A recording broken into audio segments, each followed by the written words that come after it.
Camera speed. Sound production. Roll sound. Rolling. Sound production. Take 2. Welcome to the I Remember Liking That Movie podcast. Remember those childhood movies you loved? Now, we're going to watch them again and find out if they're still as amazing as you remember. Or, your father was right. You were an idiot, and everything you watched was stupid. So buckle up, movie aficionados. Over-the-top gore? Check. Over-embellished action? Check. Gratuitous nudity? Double check. Storylines so absurd you could drive a semi-truck through those plot holes. Oh yeah, some of those movies didn't even know what a movie plot was. And that's the way we liked it. Now, here's your hosts, Anna Santos and Jimmy Coates.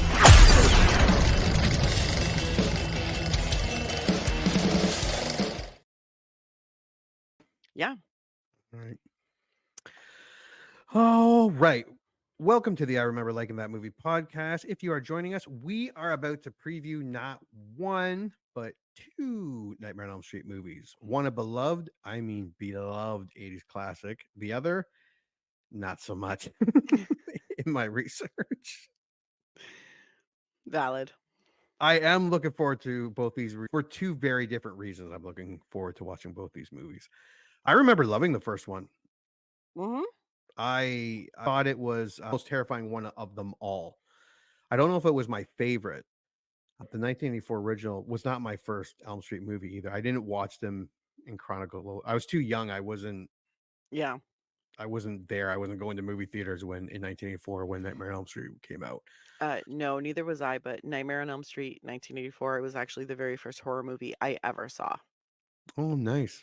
Saw it on TV, and I was down in Philly for my cousin Maria's wedding. I was the flower girl. I was also 8 years old, and it was on TV, and it scared the bejesus out of me, but I fell in love. Yeah. And thus began my horror journey. We'll go with that.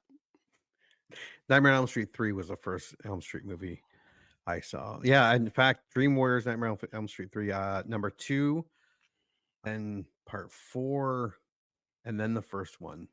Yeah. I went to the theater and saw the 5th one with my parents. Pretty sure some of the girls were raised because I was still pretty young when number 5 came out. So my brother was 4 years younger than I was. So, jeez. I actually went out as Freddy Krueger one year. I'm not sure when, but I hadn't seen a Nightmare on Elm Street. That's how iconic and well known, even as a little kid. You knew who Freddy Krueger was. Oh yeah, cultural icon. Yeah, and I saw a lot of trailers too. Well, back in they were 30-second TV trailers, but it was always cool when they popped on. Not like today, when you can just watch whatever you want, whenever you want. It's so weird to see kids like freak out because they can't, like, when you start talking about how we used to watch TV or we used to watch movies, they're so confused. Yeah, watch my 5-year-old go on a YouTube account I have premium YouTube, so there's no commercials. Sometimes she'll go on a YouTube account that's like one of the other kids, and then commercials start popping up. Yeah, she loses her shit. Like, what the fuck is this? Yeah. It's crazy. Hey, and then old you try to man. explain. You're like, yo, there used to be commercial breaks like every 50, like 3 or 4 commercial breaks in an hour. They're like, what? Yeah.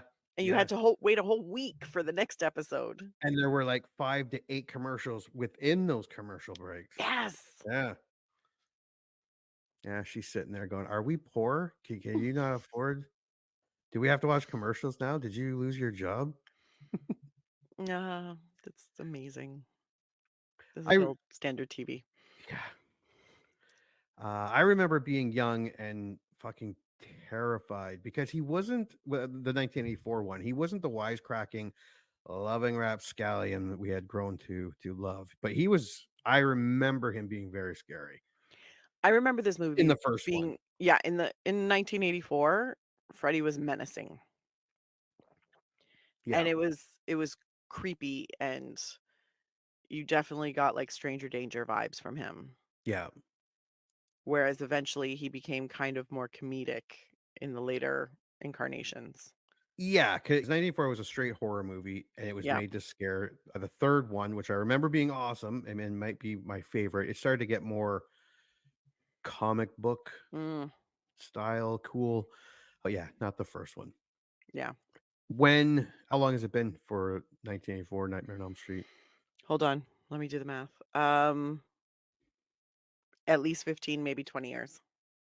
Yeah. Yeah. Yeah. It's been a I've, long time. yeah. It's been a long time since I've seen any of them. It hasn't been as long since I've seen the newer one, the reboot. No, yeah, Yeah. but I think I only seen that one once. Maybe twice. Maybe I saw it on TV afterwards. I think it But was about it's been 8 a years bit. ago, maybe for me. Yeah, I think 8 years because there was a time where it was on Netflix. Mhm. And I was like, "Oh, I haven't seen this in forever." So I watched it, and then I think I watched it a couple times because I remember liking it for a very specific reason, but that was the cheese factor. Oh, So I was like, "This is a wonderful cheesy horror movie, and I love it." see, and I can't remember hardly anything from the 2010 one. Honestly, I don't remember much about it, but I remember it being super cheesy. That's what Hmm. I remember, like, being a super cheesy horror movie, but I found great enjoyment in that. Now, whether or not I still will today, it's a different discussion. Well, I remember back in 2010. At first, I was like, no, no, no, Robert England, no Watchy Watchy. And then they announced that Jackie Earl Haley. Yep. I liked him. I liked him back in 2010 Mhm. before that. So at first I was like, but then and it has a great cast. Yeah, Like it's a stacked cast, Rooney especially for Mara, yep. Kyle Gallner, Mhm. Thomas Dekker, Clancy Brown, who was friggin' awesome, Connie Mhm. Britton. Is it Britton or Brit? Yeah, Britton, Mhm. right? She's awesome. She's incredible. Uh Katie Cassidy, which I've seen her in. She was in Black Christmas, our So Bad It's Yep. Good version. She was in Arrow as Black Canary, Black Siren. Yep. Um, she was in my dreams a few times. No, Dude, that was so creepy. What is wrong with you? no matter what I do or how I try to come across with anything like that, it just comes out creepy. I don't know why. That laugh, the way you did it was just it was super like Guess my kids are right. it was very much come look in the back of my white van. I've got Yeah, puppies. yeah. Got an Xbox and a puppy back here. If you're real good, I'll give you some candy too. Yeah. But yeah, no, the cast is great. Yeah. No, the cast Yeah. is great, and a lot of them were very, very popular at the time, and it was it should have been great. Well, let's look at some box office. Yes. Okay, so 1984, November 9th, Nightmare on Elm Street came out. Wes Craven's Nightmare on Elm Street. So the first one, this is really interesting. The first one, the 1984, opened in only 165 theaters and it opened in 10th place. It had a budget of 1.1 million. It opened at little over 1.2 million. Mm, It ended with 25.6 and internationally 60,000. International was not very big back then, obviously. no. So it made quite a bit of money, Yes, it did. considering if you go that well, you have to double it to cover marketing and stuff. So, yeah, I guess whoever financed this was pretty happy. A thing that was actually really cool that I found out is it opened behind movies like the number one movie was Oh God, You Devil, The Terminator, Amadeus, and even behind the newly released Silent Night, Deadly Night. But it stayed at number 10 for 3 weeks straight, then moved to number 8, then to 12, and then back to 10. And it just kept staying in there. Mm. And it went up to only 380 theaters and still made 25 million. So wherever it opened, whoever decided to open it in their theater, they made some money.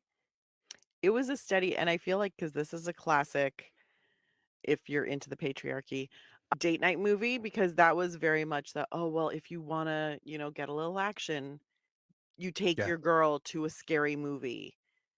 Then she doesn't wanna watch it, then you get to make out." Yeah. So I have a feeling that played into this. By 2010, none of us were doing that. Yeah.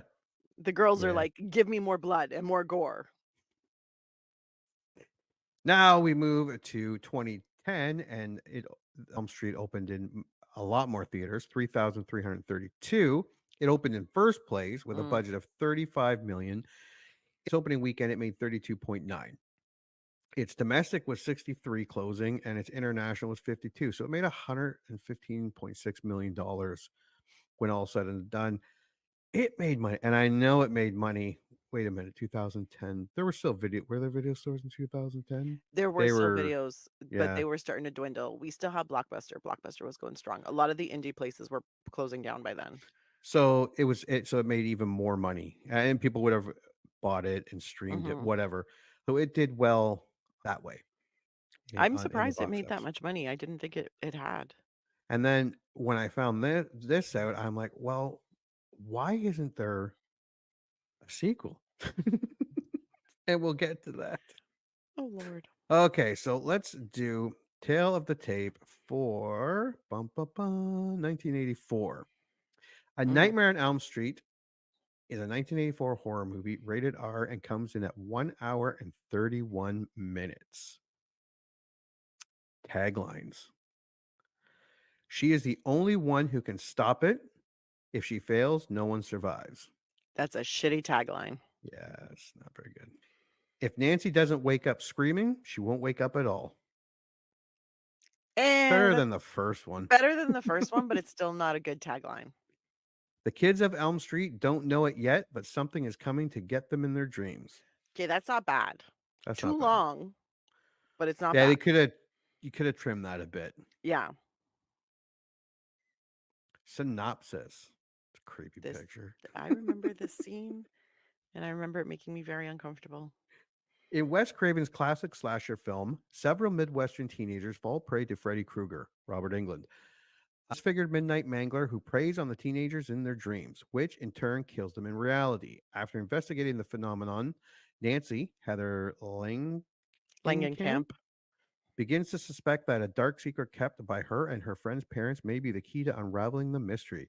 But can Nancy and her boyfriend Glenn, Johnny Depp, solve the puzzle before it's too late? And our movie poster. I've never been a huge fan of this movie poster. No. Like, I know it's iconic but it's just not, like, I like that one that was, oh, come on. Yeah, that one. That one, I like that one that they redid for the Blu-ray or whatever it was. Yeah. This one is just, Honestly, I'm not a huge fan of it. It feels super 1984 with the superimposing of images, the transparencies. I'm sure in 84 they're like, that's awesome. Groundbreaking in 84. Now you're looking at it, and any graphic designer in the world is going to be like, that's shit. They actually put that on posters? All right. A Nightmare on Elm Street remake made in 2010 is a horror rated R, comes in at a 5-minute extra, 1 hour and 36 minutes. Nice. Taglines. Never sleep again. Great tagline. All you have to do is dream. Perfect. Welcome to your new nightmare. Ooh, that one's very smart. He knows where you sleep. Yeah. So far, if we're doing it by taglines, 2010's winning. Yeah, 2010's winning by a lot. Synopsis. Teenagers Nancy, Quentin, Chris, Jesse, and Dean are all neighborhood friends who begin having the same dream of a horribly disfigured man who wears a tattered sweater and a glove made of knives. The man, Freddy Krueger, Jackie Earle Haley, terrorizes them in their dreams, and the only escape is to wake up. But when one of their number dies violently, the friends realize that what happens in the dream world is real, and the only way to stay alive is to stay awake. I feel like the other one kind of gave you more of a story. Yeah. And the movie poster for this one, see, I like this movie poster. This is a great movie poster. So good. So good. That I would get this tin, or I would get this framed. Yeah, cool picture. Those listening, it's just Freddy, and he's kind of folding his hands with the one finger blade Hmm. showing, and his head showing. It's kind of hiding half his face, but Yeah, his head is tilted down. his sweater is the red and green. You can kind of see that, but it's burnt and has holes in it, and it's tattered. It's a Um, very gritty kind of yeah, image, but it still has a polish to it. but yeah, Such a his good movie poster. all right. So that leads us to Rotten Tomatoes and IMDb. This is where we kind of get to the non-sequel part. Mm, Now, the first Nightmare on Elm Street from 1984 has 60 critic reviews at 95% positive ratings. wow. It also has 250,000 audience reviews, giving it 84%. Jiminy Crickets. That's even higher than both higher than The Return of the Living Dead, Mm-hmm. which was awesome, by the way. Critic consensus: Wes Craven's intelligent premise combined with the horrifying visual appearance of Freddy Krueger still causes nightmares to this day. We will start with Fresh, and you can start this one. I'm ready. Not since the shower scene in Psycho did one director discover our most intimate vulnerabilities. In bed, while we're asleep, in a state of consciousness where absolutely no one could help us. Rob Vo, Mania.com, original score, A. Off to a good start. Yeah. I have no doubt that A Nightmare on Elm Street will continue to hold its coveted place in horror history. With a mix of originality and camp coming from a genuine fear, it's a film that can't be replicated. Christy Strauss, wonderfully weird and horrifying. A fantastic horror film that still holds up resoundingly well today. Scott Weinberg, FearNet, original score, 4.5 out of 5. An actual story made by somebody who cared enough about his ideas to make them different and original. Tim Brayton, Antagony and Ecstasy, original score, 9 out of 10. Still stands on its own as an intriguing and chilling example of how horror works best when the characters in the audience don't have to be lobotomized. James Berardinelli, Real Views, original score 3.5 out of 4. And The Rotten. I'm ready. In this kind of movie, it's not the actor's sweat and tears the audience cares about, it's only the blood. Ralph Novak, People Magazine. Ralph is not a good person. And that's it. Because when you got 93, 95% from this, there were two other ones, but they didn't have a tag on there. It was just, Yeah, you had to click for the review. So that was it. The bad reviews. it's Way to bad. set the bar real high. All right. IMDb, 254,000 user ratings, give it 7.4 out of 10. Hmm. That's kind of high for IMDb. It's high for IMDb and also ridiculously high in general for a horror movie. Yes. Yeah. And that's a lot of user ratings, like for a horror Yeah. movie. All right. Here you go. You can start. Horror's favorite neighborhood, 10 out of 10. Nightman, 85. The Nightman. Arguably the best 80s horror film. 9 out of 10. Matthew Norman, Norman. a little originality goes a long way. At 8 out of 10. Mental Critic. Mental critic. Wacky, creepy, entertaining, and amusing. A highlight in definitive horror cinema. 7 out of 10. I'm going to say Detective McNulty. Uh-huh. Honorable mention. 1, 2. Here's my Nightmare on Elm Street review. Gresh 854. I didn't know it at the time. There were a lot Wow. of 1, 2. Freddy's coming for you play-ons. I could see why. Dated, but quite enjoyable if you're in the right mood. 6 out of 10. Connor Williams, 22774. I literally fell asleep. I don't know if I'm doomed now. 5 out of 10. Martoni 64. Cheesy AF, LMFAO, 4 out of 10. C. Diggory. Cheesy AF. Goofy for today's standards. 3 out of 10. Lucasert? 84730. Disgrace, 2 out of 10. Ian's mom, 99. Ian's Mom 99, that was the only 2 out of 10 review in IMDb. Out of 1,000 fucking people, 2 out of 10. Ian's Mom, what is your issue? I'll do the first one. 1 Mm-hmm. out of 10. There were a few and they were funny. Like there weren't a lot, but the scariest part of the movie is the 80s clothing. DeMarco 03483. Yes, absolutely. I could do better. Jesse Garrig.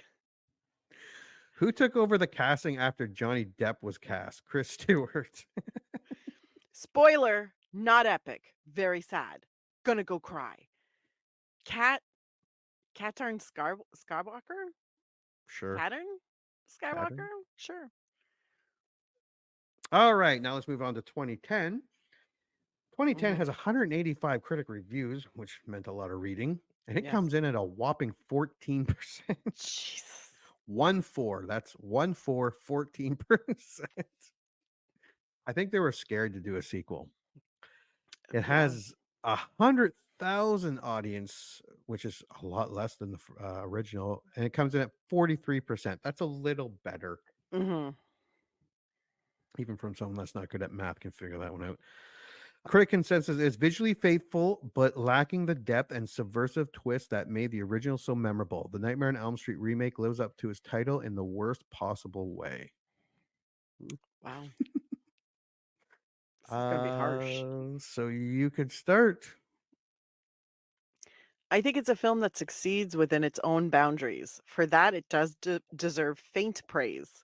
It's definitely the best of the recent horror remakes. Michael Compton, Bowling Green Daily News, original score, B-. And that's not even a great review. No, no.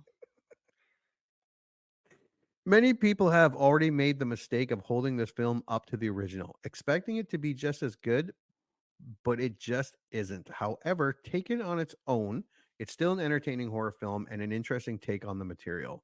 Jeff Beck, Examiner.com, original score 3 out of 4. Not bad. Those who are old enough to have fond memories of the original are probably too old for this nightmare. Daniel M. Kimmel, North Shore Movies, original score 3 out of 5. Okay, yeah, that's. And when you have 14%, there is not a lot of positive reviews. Yeah. There are a lot of rotten ones to choose from, though. I will go first. The film's biggest sin is that it's just so forgettable, but it's far from the worst of the 2000 era horror remakes. Still, that's faint praise for a less than mediocre film. Trace Thurman, Horror Queers Podcast, original score 2 out of 5. Yeesh. It's cliched, boring, and anticlimactic. Candace Frederick, Real Talk Online, original score D+. So generic, so lazy, and so forgettable, they may as well have "We're Not Even Trying" plastered across the bottom of the screen. Scott Weinberg, The Horror Show. Scott, you're so harsh. The real nightmare is the tragic lack of creativity in this new look of one of the genre's greatest characters. Jeffrey Lyles, Lyles' Movie Files, original score 3 out of 10. This is even less inspired and imaginative than the Friday 13th reboot and makes Rob Zombie's Halloween films feel like work of an auteur. Jeez. Dave White, Movies.com, original score 0.5 out of 5. Dang. Like many horror fans, I approached viewing the recent remake of the post-slasher classic with extremely low expectations. Not low enough, though. Brian Jurgens, campblood.org, original score 1 out of 10. Freddy can never really die, even if Hollywood beats him like a dead horse. Jessica Baxter, film threat. Jessica's savage. I love it. Only a nightmare for fans of the franchise. Chris Bumbray, Joe Blow's Movie Network, original score 3 out of 10. Okay, and I didn't realize I put so many because I've actually made a conscious thought. Just pick the funniest 3 or the best or wittiest 3 or 4 of each. There were so many that were so kind of there were still a few pages left to go. I didn't even want to look at anymore because I already had like 8 of them there. Probably worth to go take a look at Rotten Tomatoes just to go through the beating this movie took from the critics. 105,000 user ratings on IMDb. Give it 5.2 out of 10. And that's kind of in line for most of the horror movies we've been watching. Because anything like a 5, even a 4.8 can go either way. Yeah. When you get down to 2 or 3, then you're in for a real treat. Like Leprechaun or Grizzly. Okay, so you can start with People never gave this film a chance. 10 out of 10. Jeremy David Q now. I'm going to go with that. Like Marmite, you'll love it or hate it. I love it. Dude, if Marmite is your defense for this film,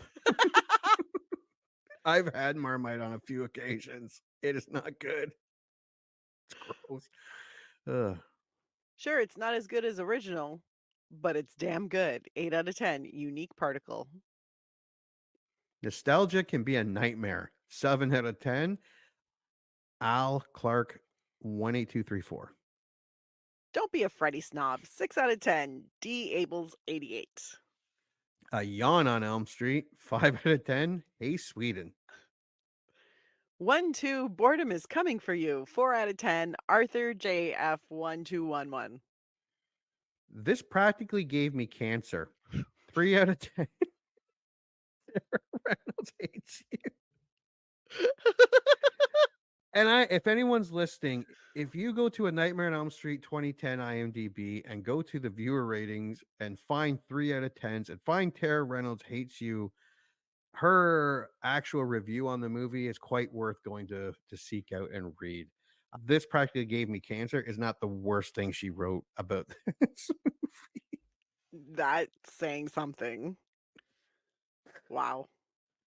Twilight plus Freddy Krueger plus slightly better writing than Twilight equals this movie. 2 out of 10. Eric 726260812. Now, there were almost as many user reviews as 1984 on IMDb, and almost all of them are in the number 1 spot. I'll read the first page. You hear the second. All right. Okay. Here we go. Michael Bay molested me. Penguin Blues. Next one. Everything about this movie sucks. Drama Queen 00469. Pointless remake number 86,452,317. Curiosity killed Sean. Who's going to kill Michael Bay already? Dinosaur Holocaust. That's first page of number 1s. I wish I could rate it 0 stars, but I haven't even seen it. Cheetah Wings. My brain still hurts. Ironix. Michael Bay needs to be stopped. Stop ruining horror. Nicole 1022191. In the words of Jay Sherman, the critic, if it's a remake of a classic, rent the classic. Killer Mike 2178. Yeah, Jay Sherman. I remember that show. I love the hate that everybody has for Michael Bay. They're- Well deserved. I'd like to point that he's a terrible person. Yeah, and he yeah, because he did, but he's done, didn't he do the Texas Chainsaws and Maybe. There's and so I much think that I hate about that man. Mostly his like work ethic. Like he's done some stuff that I love. I love the Bad Boy. I love Bad Boys. oh yeah, Love Con Armageddon. Air and yeah. Yeah. Yeah. You know, like there's stuff he did the Friday the 13th apparently. He also did A Quiet Place. So Oh, like well. he Yeah, he's has stuff. just a douche. Oh yeah. Texas Chainsaw Massacre 2003. Yeah. But there's some stuff where I'm just like, you're not a good person in general. So now I'm wondering how much of it. Oh, he also did the Ouija movies. I love those movies. Never seen them. And I heard they get better as they go, or the second one like was beyond better than the first one. It was actually. Yeah. Yeah. I'd like to I really watch them. enjoyed them. But yeah, no, he's not exactly the greatest one. I think he's better as a producer as opposed to a director. So I think the less hands-on he is with the Oh, day-to-day he was the one production. with the yeah, he also made all the Transformers movies. Yeah. There were a couple okay ones, but he was the one that got him and Megan Fox had a have a Yeah. huge blowout. Yeah. But I mean, this is what happens whenever there's a producer or director that has a lot of power. They usually get away with a lot of really bad behavior because they're making money for the studio. They're making Yeah. money for, you know, in like product placements and things like that. So a lot is forgiven for the money. He's one of those people. So I don't know if he's mellowed as he's aged or if they're just like, maybe you don't talk to people on set. Hmm. Yeah. Stay in your office. This is your translator. You tell her what you want to say, and she'll tell the rest of them. Yeah. Yeah. She'll And autocorrect it for you. she'll stop us from getting sued. All right. Ah, crap. Which is which here? Shit. I'm gonna What say did you this is. do? I don't know which previews. They all have the following previews rated R. This one looks newer, so I'm gonna say this one is the 1984. Let's watch 84 first, maybe, We'll see what comes up. and see what comes up.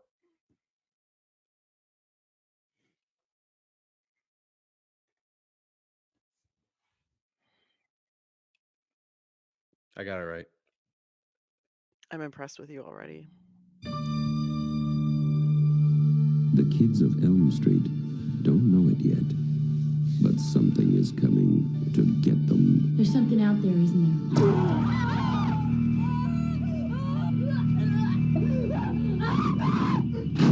You just see cuts happen. What did that, Lieutenant? I don't know. What's the coroner got to say? He's in the John puking since he saw it. They're gonna kill me for sure. Did you do it? There was somebody else there. He was locked in a room with a girl who went in alive and came out in a rubber bag. No one knows where it came from or who it will visit next. Nancy? There's something wrong with you. You're imagining things. Nightmare on Elm Street. Do you believe in the boogeyman? No. Whatever you do, don't fall asleep.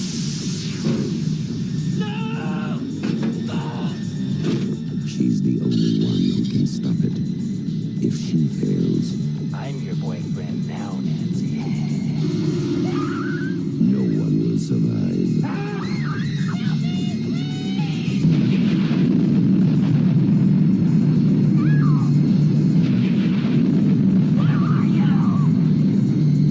From Wes Craven, director of The Hills Have Eyes and Last House on the Left, a new masterpiece in fantasy terror, Nightmare on Elm Street. It's a very early 80s preview Early trailer. 80s. I had forgotten about the tongue and the phone thing. Oh, yeah. And that was Yeah. super gross. That was super gross. All right. So, what is our predictions for Nightmare on Elm Street 1984? I think I'm gonna like it. I don't know if I'm gonna love it though, but I think I'm really gonna like it. I'm thinking back to that. I don't know if it was IMDb or if it was a Rotten Tomatoes critic, where it's a little cheesy, it's a little dated, but it's still fun. Yeah, yeah, it's a lot of nostalgia there. The music. Oh yeah. When I think it was Johnny Depp was getting sucked into that bed, it's like there's the portable TV, that's a tube TV. Yeah, yeah, And then the stereo came with it. And I was like, oh shit, that's a turntable. Like now yeah, it's super cute, but that was pretty much the only way, other than tapes, that you could yeah. listen to music. And everything was plugged in, and Yeah. There was no wireless, nothing. no, All the phones no. had I think phones. I'm gonna like it. Yeah, I'm not 100% sure if I'm gonna go nuts over it. Like, Mhm. I don't know if it's gonna hold up like Return of the Living Dead. Yeah, I don't know. Yeah, Yeah. I think I'm gonna like. I'm looking forward to seeing it because I'm with you. It's been about 15, 20 years. It's been a really, really long time, and I know I've avoided watching it because Yeah, I have as you get older, you start having these really great memories of these movies and these great feelings attached to them, so then you're afraid to watch them again because 'cause you're yeah. like, "I don't want you to suck in my head." So No, I'm gonna hold off. especially doing this. Yeah, Like, right? so many movies have been butchered. You watch it and I'm like, "I remember Butchered loving by that the reality of how movie." shitty they are. Yes. So And I some have think been surprisingly great. yeah, some of them have been amazing and some of them have been very disappointing. Yeah, But, I think I'm gonna really like it. I don't know if I'm gonna love it. yeah. That's where I'm sitting. I think I'm with you on this one. Yeah. But I am excited about seeing it. Me too. Oh, right. And the one I do not remember a lot of, but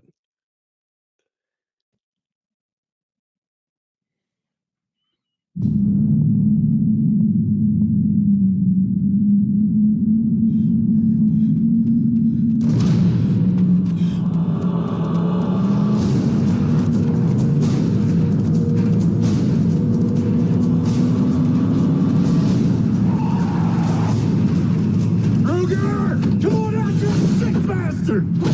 You open this door, Kruger! What do you think I did? I didn't go in there!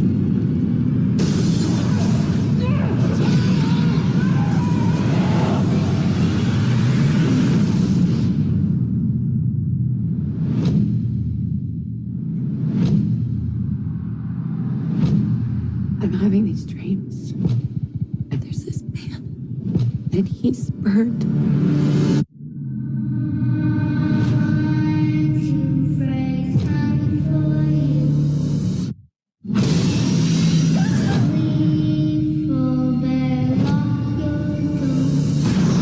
Don't fall asleep.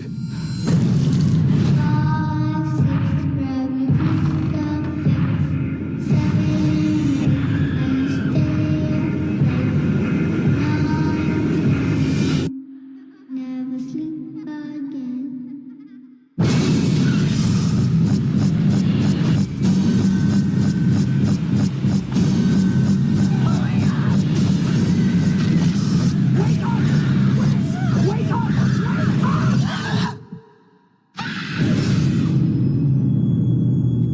You have nothing to worry about. This won't hurt one little bit.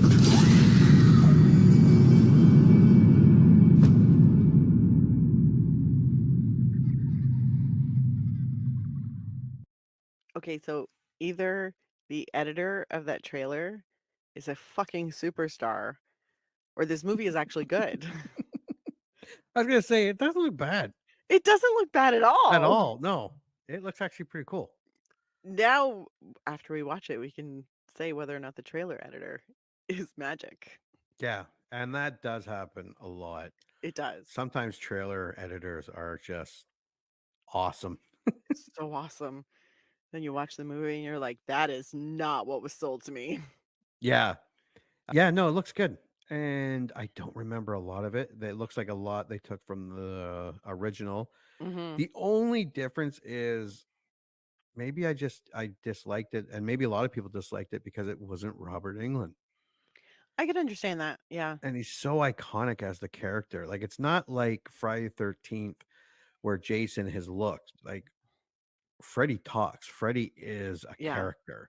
He's more than just a look. But yeah, this looks from It's what creepy what shits. I've seen on the trailer, Mhm. I think I'm gonna like it. From what I've heard from the reviews and stuff, I don't know if I'm gonna like it. Well, what about what you remember? Yeah, see, I don't remember as being as hateful as Yeah. everyone else. I remember being like, that wasn't bad. That's what I remember. I remember actually thinking, no, it wasn't Robert Englund. Hmm. He can't do it forever, but it wasn't bad. Yeah. I think I would have been more than happy that a sequel came out. Now, See, I there's a remember lot of movies liking I it. remember liking. Yeah. Right. I remember liking it, but I remember that the cheese factor was high. Hmm, But I remember thinking it's pretty good. yeah, Like this was pretty good. Like it wasn't a bad movie.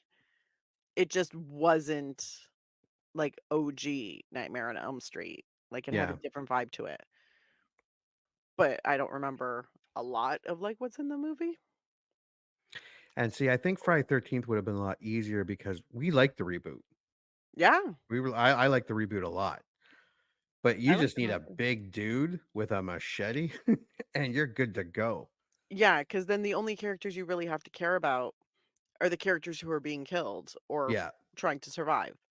This one, because the murderer or the slasher is such an integral part yeah, of everything. Like it's not just he pops up and kills someone.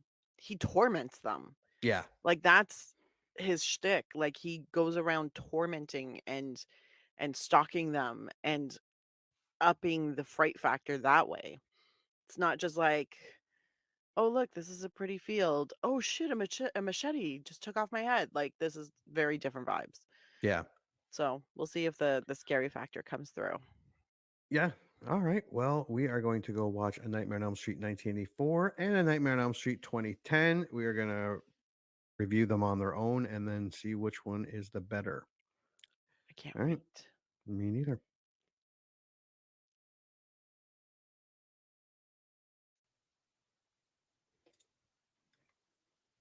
That was quick. Hello there. Oh, shit. I forgot my microphone.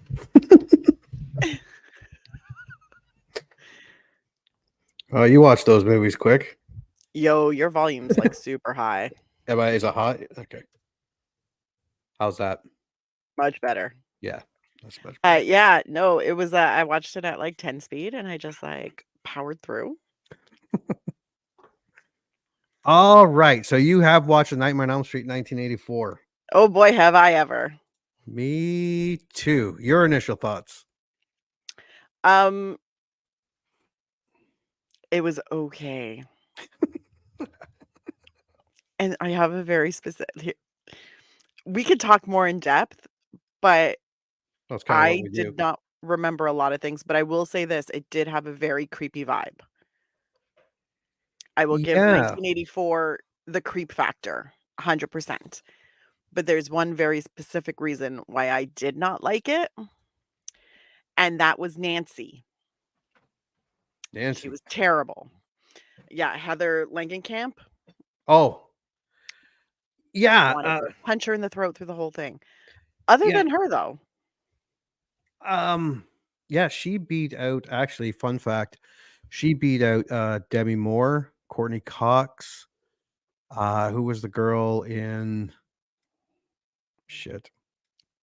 Fast Times at Ridgemont High.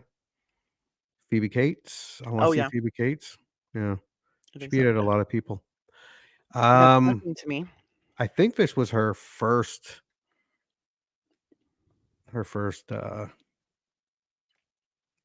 film project. It Yeah. had to be. I hope so. Because this is. Yeah, it's not that she was bad. I No, think she she was was bad. just. She was playing a different character than the one that was written. Yeah. Yeah, I made some notes. Yeah, I was like, girl, this is not. What are you doing? My Yeah. initial thoughts, I had fun. Yeah. It is indeed not my favorite Nightmare on Elm Street. Mm. But there was enough nostalgia and originality that I did have fun watching it. It's not perfect. It has not aged great. No.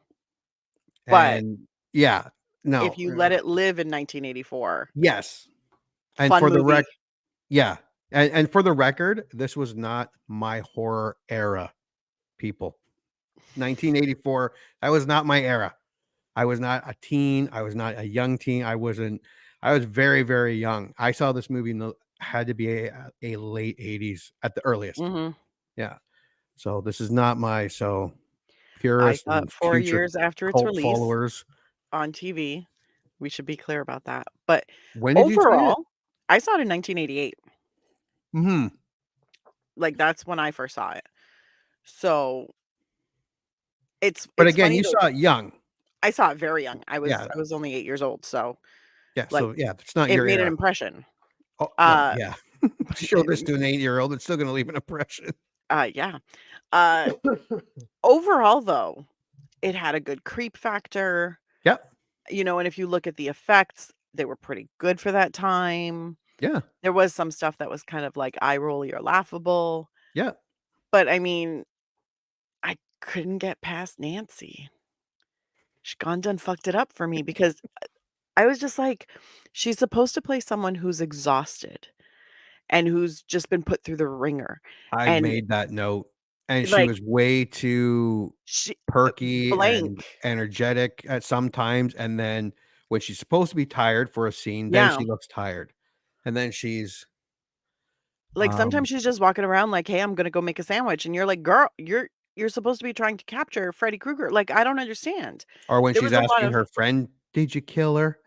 Yeah. Really? You're not sure? You're being awfully Did you fucking calm. but it's also the way she act like, it's not even like, "Did you kill her?" No, it's, "Did you kill her?" Yeah. Like, "Do you want an apple?" What?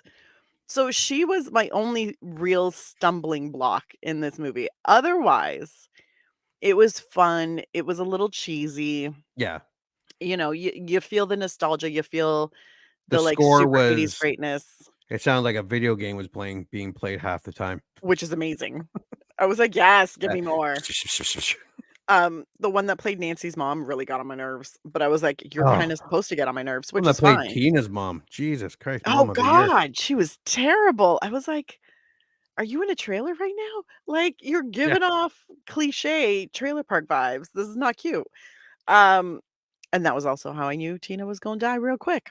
But Yeah. yeah, like, overall, good time. Nancy just fucked it up for me. Like, what's his name from Child's Play, 1988. Yes! The little Mm. annoying kid. Fucker. Alright, well, let's go through the first Nightmare and give our review and talk about it, and then we'll go to Mm. 2010.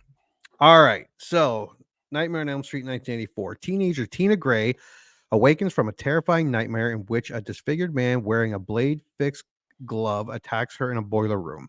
Her mother points out 4 mysterious slashes on her nightgown. So creepy opening. Doesn't Mhm. mention here the Freddy making the glove and grunting and mumbling, like I forgot mumbling, like, about that, and I was yeah, he like, "Oh, hates this is nice." kids and yeah. Take away those visuals, and it could have been any dad True. walking the dog 100%. because even though the kid said they would do it, they don't. A They dad also at they would 3 take AM care of the doing dog Xmas if we got presents. him. Yeah, yeah. Also, not all, but it's really starting to seem the more 80s movies we watch, parents in old horror movies just suck. Oh, they're terrible. They're absolutely I terrible. don't know why they were written this way. Maybe it's to, like, because you were aiming these movies at younger kids, that I'd be like, "Yeah, parents suck." No, no, it's because 80s parents were like that. Like, I think a lot of people That's the forget. latchkey kids, right? Yeah, these are Yeah, all, like these are the Gen X parents, yeah, or, like, I the was a kids are latchkey Gen X, kid. so these are the parents of Gen X. Yeah, So you're getting a lot of parents who are like, "Fuck this shit. yeah, You're gonna be an adult.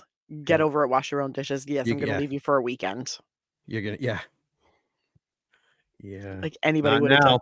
My parents, are you kidding me? At 16, do you think they would have been like, "Peace out, I'm leaving?" Not a chance. My parents would have if they didn't think we'd burn the house down. Mm-mm. My parents were convinced we were all gonna get drunk, do drugs, and possibly commit burglary. Mm. So, I'm like, I've given you no indication that I would do any of that stuff, but Now, she has 3 or 4 razor cuts through her pajamas, and her mom what is she's like, "Either cut your nails or Mhm. well, I had it down, or stop dreaming those types of dreams," something like that, and, like, break out the Parent Yeah. of the Year award. Jesus, although it does sound a lot like me. I'd be like, "Jesus Christ, do you know how Oh, much geez. pajamas cost? Cut your nails, Pinecone." Well, I'm sorry, but as a woman, she would have had longer nails, especially in the '80s.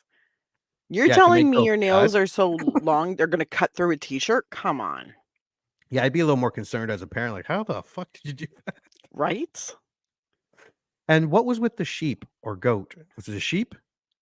Because it reappears later in one of Nancy's dreams. Oh, Is that I think because it it's was a the goat, cheapest non-lethal animal, or was it more pretty much. Freudian, like they were all sheep being led to their slaughter? Did you say Freudian? Yeah, Freudian. Yeah, yeah, that Because when you sounds said smart. We'll Freudian, I go with was like, that "Are we one. hobbiting this shit?" I'll just edit out the stupid. No, man, it's okay. I like Freudian. We're gonna go on a journey. We're gonna go on a great quest. Follow the sheep. He'll take you on your journey. Probably sheep to slaughter, or Yeah. just a sacrificial animal, because usually it At is first, like a I'm like, goat or a "What's a lamb. sheep doing there?" Dude, there was a lot of symbolism, and there was a Yeah. lot of, like, random shit, like, we can get into that later, but I don't know if it's actually this where it might have been this scene where he's chasing Tina where his arms extend. I think No, I it's think right off that's the top. later. Is that I don't later? think he doesn't do it right away. Mm. But anyways, when he does that, this was just 1980s, like, let's fuck people up. Yeah. The following morning, Tina's best friend Nancy Thompson and Nancy's boyfriend Glenn Lance console her, revealing that they each had a nightmare the previous night. We're also introduced to Rod, who Mm. also claims he had a dream and woke up with an erection with Tina's name on it. Thought that was Yes, funny. yes. In which Although Tina wonders aloud how her name could fit on such a small penis, which I also thought was awesome. I was like, "That's a good one. That's a good one." I didn't even see Mean, that coming. but funny. Yes.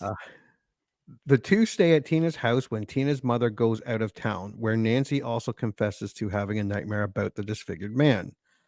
We also get the joke where Johnny Depp's, because now we're at their house, they're staying the Mhm. night. Johnny Depp's there, and we get that joke where the character explains that his cousin lives by an airport. So when he calls his mom, he just plays the sound effect of the plane flying Yeah. overhead. Of course, that goes horribly wrong, and laughs are shared by all. Tina's boyfriend, Rod Lane, interrupts their sleepover. They hear something outside. Glenn goes out to check it out, although very timidly. Mhm. And then it's sacked like an unguarded quarterback by Rod. Tina sucks as a friend because all is forgiven, and they go upstairs to hump. Yeah. Tina and Rod. Poor Glenn is on the couch alone and listening. One, Nancy sucks as a girlfriend. Two, they're lucky they cast Johnny Depp and not Charlie Sheen. I have a feeling Charlie Sheen would have tried to make changes to that script. I don't know why. That would have been different if Charlie Sheen was in this movie. I don't know if he had enough power yet to be making changes to the script. Although, let me tell you, the trailers would have been a rockin'. I probably guarantee that. Yeah, the tiger blood would be flowing. When Tina falls asleep, she dreams of a disfigured man chasing her. This is where the arms come out. And Rod is awakened by Tina's thrashing and sees her being dragged and fatally slashed by an unseen force, forcing him to flee as Nancy and Glenn awaken to find Tina's bloodied and dead. Now, if you were to watch this for the first time today, nothing about this movie screams exceptional, like special effects wise. No. In 1984, and even later on, like this movie had to be a beacon for low budget special effects wizardry. Oh, yeah. Oh, 100%. Like, But seeing it now, you're like, this is what, like, 7th graders would do yeah, for a school project. yeah, Back then, yeah, this it was cutting was. edge. And when I looked at did some of the stuff for trivia that we'll put on the social media, the movie was done for 1.1 million. Only $57,000 was set aside for special effects.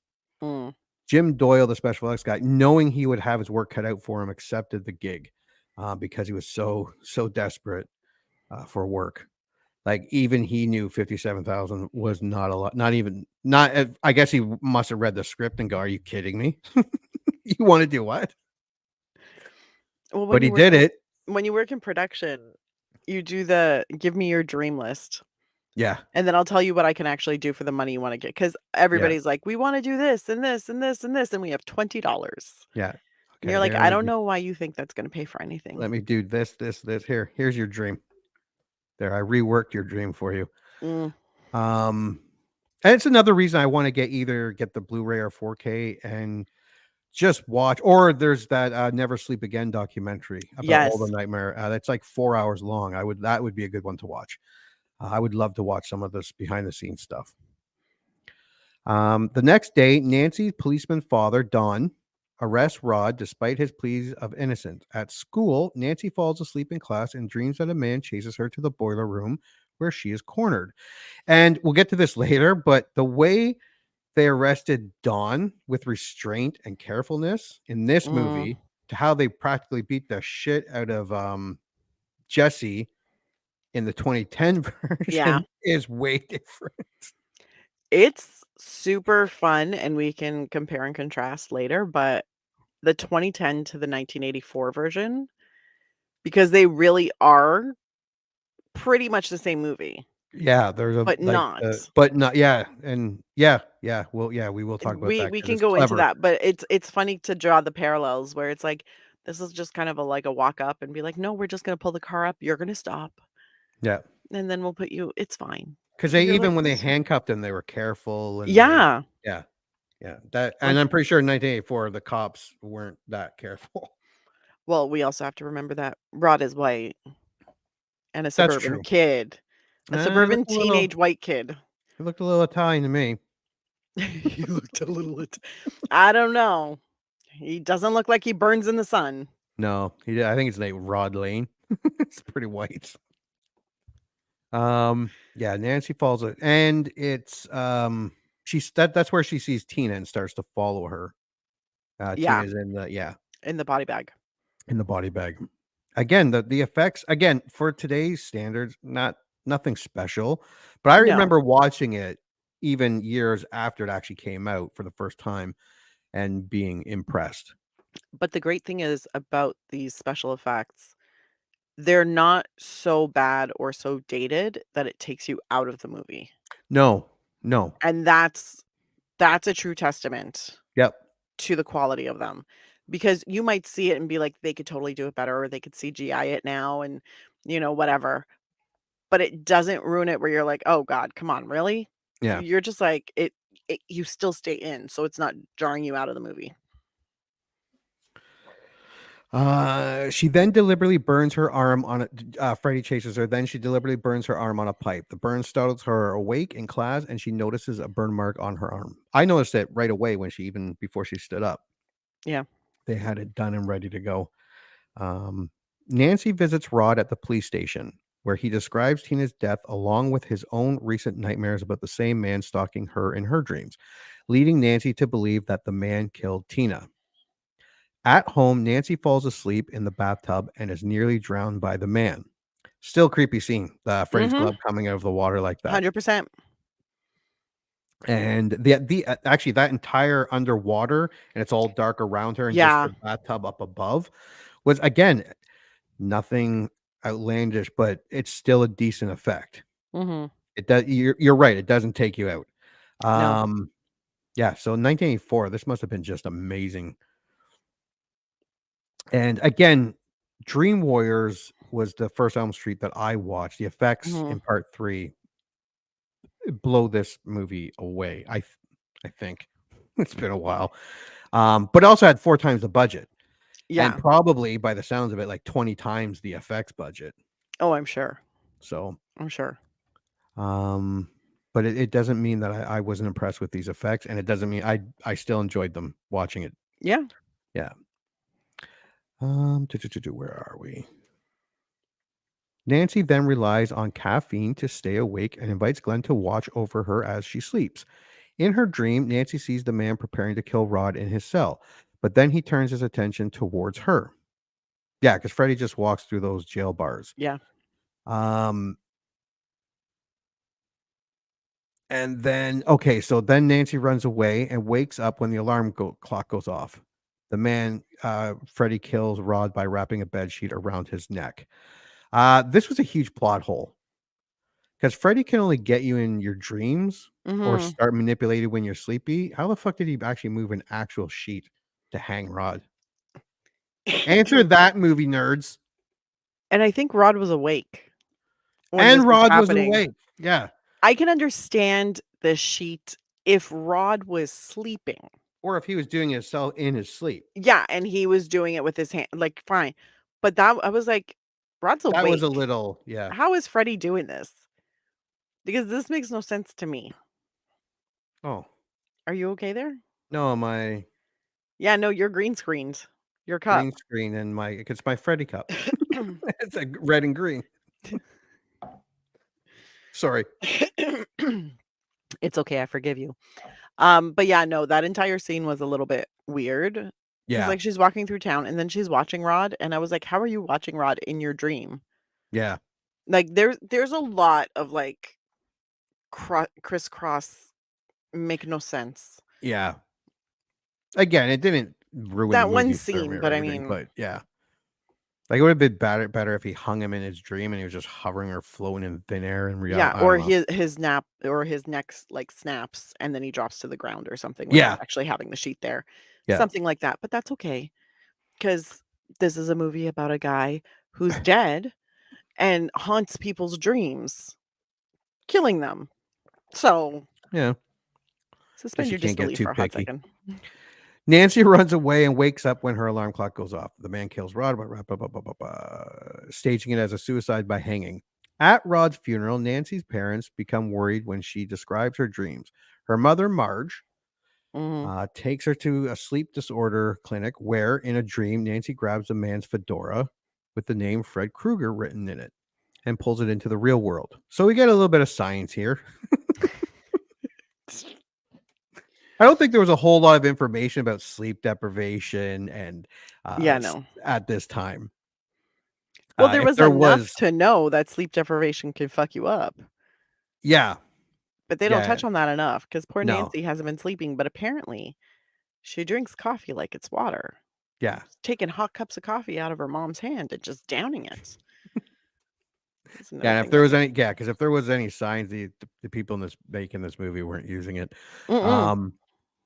And this is, and like you just said, like this is another part of the movie showing its age. Nancy looks tired when it's time for her to fall asleep. Yeah. When it's not, she's got energy and pep, and she can scream and run. Like that's not how sleep deprivation works. No, no, it does not. That was something that I had a big issue with, where it's like she only looked tired when it was dark out. Yeah. And I was like, she was fine in the sun when during the day. Yeah. But then there was problem. also one scene, and I think we're coming up to it, where she tries to trap Freddie, and Glenn is supposed to be keeping an eye on her, which, by the way, Glenn is the worst boyfriend in the world. I'd just like to point that out. Yeah, he dropped the ball there. He really did. Coming up, yeah. But it's so funny because she looks really sleep deprived for a hot second. And then I think she pulls out a coffee maker from underneath her nightstand. Like her mom never would have noticed that. But anyways, but then when she gets dressed, she's fine. She's perky. She's ready to go like slay all the dragons. And I was like, you literally are supposed to be on like day 4 of no sleep. Yeah. You should not be moving this fast. No, like for someone that hasn't had any sleep for over a week, I can barely yell at my kids if I don't get 8 hours of sleep, let alone a week. I have gone actually working on some short films, like our final projects at film school. I have also like I've pulled all-nighters, like I can be up for 48 hours. Yeah. But by the end of those 48 hours, yeah, you're done. I'm done. Yeah. Like I'm looking at people and I'm like, I have no desire to talk to you right now. So if you try talking to me, I'm just going to call you a cunt and run. Like this is not the time. So I'm amazed that she's able to do with no help other than the occasional cup of coffee. She's just raring to go. But still sounds slightly stoned. There we go. Sorry. All right. After barricading the house, Marge explains that Krueger was an insane child murderer who killed 20 children but was released on a technicality and then burned alive by the victims' parents who lived on their street, seeking vigilante justice. Nancy realized that Krueger, now a vengeful ghost, is killing her and her friends out of the revenge and to satiate his psychopathic needs. This kind of confused me. Like, so Nancy's parents helped kill Krueger even though their kid wasn't a victim. Apparently in this movie, none of the kids are victims. No. He was just the creepy man, and they were living like, on "Oh the yeah, street." he's diddling the kids." But he wasn't a child molester. In this movie, he's not, and because I did look this up, Freddy Krueger in these movies was a child murderer. Oh, child murder. Oh yeah, that's right. The 20 kids. Yeah, he didn't touchy. But none of the kids die. It's just like I think a neighboring town or something. Yeah, and they killed him, and then the mother kept the glove. I'm kind of like, what? That's fucking weird. I'm like, wouldn't you want to dispose of the evidence? And wouldn't you want like maybe one of the parents that actually had a kid killed? Wouldn't they want that as a trophy? Like kind of being to be perfectly honest, they would be the ones to kill Freddy, Not this random neighborhood filled with parents whose kids have not been killed. No, So weird. yeah, I just found that a little weird. This whole there's a lot of plot holes in this movie. Yeah, they should have had Nancy have a brother or a sister who was killed by Who was Kruger. killed. Yeah, You come know, on, or Wes. even like other Think. kids in the neighborhood, like maybe a whole kindergarten class that went missing or something. Give me something. This was just he was a child murderer. None of our children, but we're the No. ones who killed him. And then Nancy's mom is just a drunk. And so she spends most of her time just looking dazed and confused. Yeah. Yeah, she was not good in this I was like, what the fuck is this? Okay. Nancy tries to call Glenn to warn him, but his father prevents her from speaking to him. That is so going to be me. You know, when my kids' friends call on our phone in the house that we don't have. Honestly, it was a really great reminder because now every kid has a cell phone. So Yeah. they're just going to send texts to each other Oh, or yeah. IMs, whatever. Because Yeah. every house also has Wi-Fi. Yeah. And I was like, well, I still have a landline, but I was like, remember the days when there was only one phone, Yeah. one number? This will never ever happen again anywhere. Nope. No. And it probably had kids going, "What the? This is weird. Why they just Except for like maybe in my house. Yeah. Yeah, I'd you be still have that the parent. same phone. I'd be like, nope, you use that one with the short cord. You got to sit there so I can listen. Yeah. Glenn falls asleep and is killed by Kruger. Now alone. Okay, wait. Okay. I wanted a quick version because we're doing 2 movies, but this is really skipping over This a few skipped parts. completely over his entire like death. Glenn actually gets sucked into the bed. Freddy's arm comes out of it. His TV comes with him, his tube TV, his stereo or his turntable or record player. And his mom walks in as pools worth of blood just being sprayed onto the ceiling. That blood spout was amazing. Another cool effect. So cool. Although near the end, you can kind of see how they, even back then, you could kind of see how they did it, but it was still, yes, it still looked very good. Cool. I was like, go ahead with your bad self, 1984. Nancy puts Marge to sleep and asks Don, who was her dad, who was across the street investigating Glenn's death, to break into the house in 20 minutes. No one's really paying attention because he's like, okay, go get some sleep, honey. Yeah. Yeah, Oh, she needs some sleep. Yeah. Yeah, she does. Your daughter just told you to check on her in 20 minutes. Yeah. Maybe you don't just like dismiss her. But it was weird because it was like a really just normal conversation. It was like, okay, sweetie, you go to bed now. She's like, okay, thanks, Dad. I'm surprised he Bye." didn't run over and give her a kiss on the Right? forehead. And is no one questioning these deaths? Not one No. person by now, maybe raising their hand and being like, "Am I the only one that thinks these deaths aren't copacetic?" Like, No, not even a little bit because everybody's sitting there going, Yeah, everyone there's just got to thinks be this is normal reason why shit. all of our children are being killed From the inside out, or from the inside out, or from sprayed locked up onto jail the cells. ceiling, and yeah, Literally liquefied. There must be like, who does that? yeah. Anyways, Nancy rigs booby traps around the house and grabs Kruger out of the dream and into the real world. Okay, so now Nancy, sleep deprived, like going on 8 days, 7 days, is able to home alone her house in anticipation for Freddy.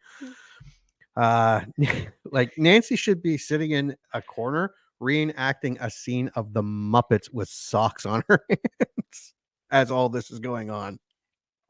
she should. Yeah. But apparently she's MacGyvering the shit out of her house.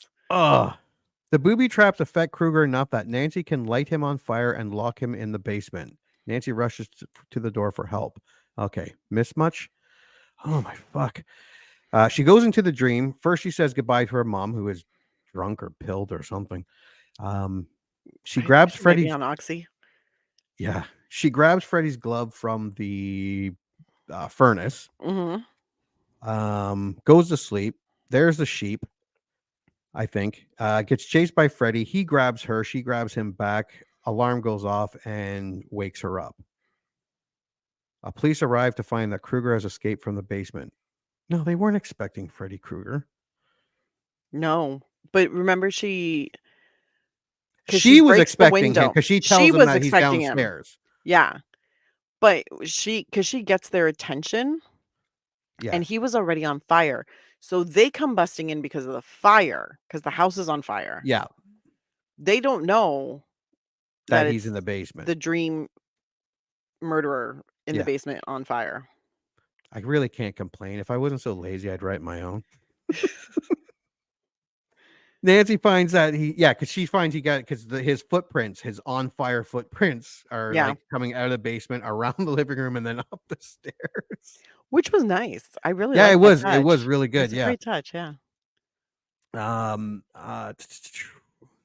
Yeah, because I think at this time the officers must just think that Nancy is a loon and just They set already the thought that. house on fire. Yeah. That's why her Nancy, mother turned their house into Fort Knox. yeah. Nancy and Don go upstairs. Yeah, that was a great scene when Glenn's parents were outside looking at all the bars, and he's like, oh, that Nancy. Stay away from our son. Nancy and Dawn go upstairs to find a burning Kruger smothering Marge in her bedroom. After Dawn extinguishes the fire, Kruger and Marge vanish into the bed. When Dawn leaves the room, Kruger rises from the bed behind Nancy. Realizing that Kruger is fueled by his victim's fear, she calmly turns her back to him, and Kruger evaporates when he attempts to lunge at her. I'm glad this wasn't the ending. I would have been really pissed. Same. It's very anticlimactic. It was like, are they gonna? This is just a dream. This shit. Yeah. Then we jump to Nancy steps outside into a bright yet foggy morning where all her friends and her mother are still alive. Nancy gets into Glenn's convertible to go to school when the green and red striped top suddenly comes down and locks him in as the car drives uncontrollably down the street. 3 girls in white dresses playing jump rope can be heard chanting Kruger's nursery rhyme as Marge is grabbed by Kruger through and sucked through the front door window. I did like that ending. Yes. Yeah. I did like the ending too. So that is Nightmare on Elm Street 1984. Yes, it is. What is your score? Rent it. I don't think it's unless this is definitely your niche and you fully enjoy it, it's not worth a buy, but I think it is definitely worth a rent. I think it's something that everybody should watch just because it's a cultural icon. Like it is a part of movie culture and I think everybody should watch it. Nancy's really fucking annoying. But other than that, it's a super fun movie. Yeah. And there's a little bit of cheese, but you laugh, you have moments of tension. Totally worth the rent. Rental. Regular rental. Regular rental. Full price rental. All right. My score. A Nightmare on Elm Street is just bursting with originality and nostalgia. The writing is not perfect. The acting is rough in some places. Chris Stewart from IMDb, when we did the IMDb reviews, who took over the casting after Johnny Depp was cast. That's what I was thinking a few times at this. But it is an original. And a lot of people complained when Freddy became more comical and a one-liner savant after Nightmare on Elm Street 2. But for us kids who grew up with him, that comical Freddy is our Freddy. But it is a nice, tidy package. Freddy's more menacing in this one than the others. Oh, hello. Yeah. 100%. Yeah. The effects, while dated, are still impressive considering the time and budget they had. And the fact that this movie has many numbers that follow it, it is still good enough to make you want to go on and watch further Adventures of Freddy.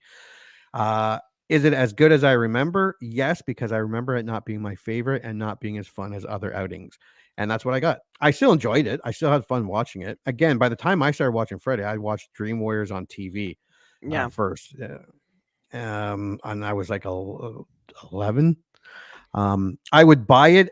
I could only suggest buying this at a discount or a Nightmare on Elm Street bundle. Like if you're talking about Nightmare on Elm Street as a whole, sometimes you have a movie on Apple or Google that's for sale cheaper than the actual rental. Yeah, I would do that. As a review, this review on its own, it's worth a discount rental. if only to see where it all began and to witness Freddy's humble beginnings. No, I would not buy this on its own and have only this movie. I could not watch this over and over. It does not hold up that well. It is a fun trip down nostalgia road, and I can see myself watching again once I finish watching all the other Freddy movies and want to start over. Mm-hmm. But I wouldn't skip over. Like, it's still fun to include to marathon, but on its own, yeah, no. Like, after I watched A New Nightmare or Freddy vs. Jason, I'm not going to watch 2 and 3 and then go back to 1 before I watch 5 and 6. I'm not going to do that. Yeah. And again, it's not my Freddy. I was a little kid when this movie came out. See, this was my very first horror movie ever. See, that's kind of cool. It has like sentimental value to me. Yeah. And it is You still didn't want to buy it. standard. I still don't want to buy it though. Because overall it's a fun movie. Yeah. I'd rent it. Yeah. Sure. If I had never seen it before, I for sure would rent it. But I don't think it's worth buying just because like it's not good enough. Like I said, I would buy it if it was just as much to rent. Yeah. Yeah. I would pay that extra. I would buy it if it was included in a bundle. And if it was in a all of the bundle. Freddy's, then I'd be like, yeah, for sure. Yeah. Let's do this. Yeah, because my parents loved this movie. This was their Freddy. My older cousins, who were all 7-10 years older than me, loved it. They thought 2 was okay. They all hated number 3 and 4 and 5 because it got silly and they like the more scary, serious Freddy Krueger. Yeah, this movie did have a really great creep factor. I will give it that. Freddy was a lot creepier in this than in Freddy was the a lot other movies. creepier. The scenes themselves were a lot creepier. Yeah. There was more buildup. I was like, yeah, I got you. Like, I like this vibe.